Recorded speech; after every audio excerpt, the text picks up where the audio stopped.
Ako po si Isko. Ayan po, no? Ako po si Isko at kasama ko po ang aking bote ng red wine. Ayan po ang red wine.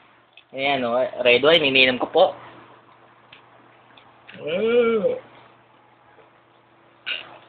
Sarap. Sarap ng red wine. Ayan po, ang sarap ng red wine. Sarap. Gusto nyo, oh? Ha? Kaya ba nainggit? Ito, ay Maria Clara, kalaban ng Grand Matador Brandy. Ito po, tatalunin po natin si Dingdong Boogie o si Dingdong Dante. Yan po. Ang baho. Sarap. Toastar yan.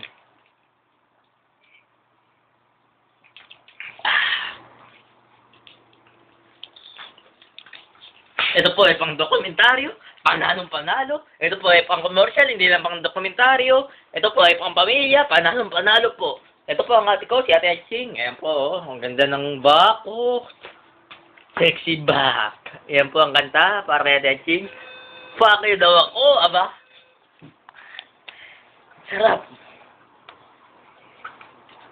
As the word turn, okay? Basta ang mundo ay umikot. Ayan po yung naalala ko. Sarap niya, oh. Sarap. Oh. Iinumin ng may-ari. Ayan po. Get out.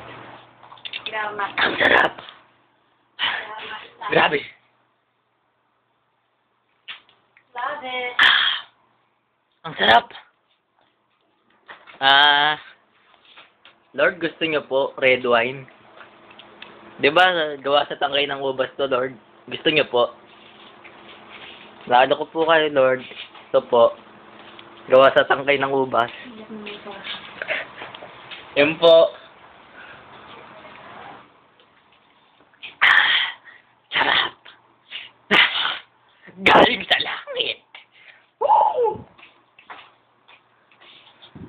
Yan po si Batista po yan, no? Si Batista po.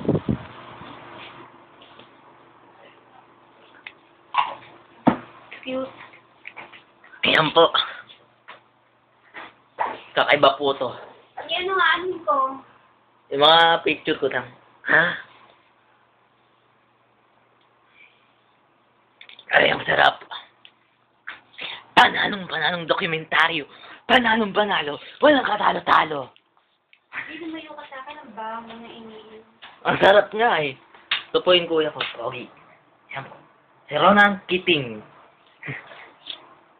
Baka ang kuya mo si Ronan. Ayan po. O, ayan, no? Mahanip sa katawan. Okay. Maganda katawan niya ngayon. Tic-tac shape. Ikaw, tic-tac shape ka ngayon. Ito na po si Babahali. Naglalakad ang Babahali. Madilim. Ayan po. Ayan po si Babahali. Gusto mo dumilim din paningin niya ngayon? Ayoko. Yung madilim yung kanina.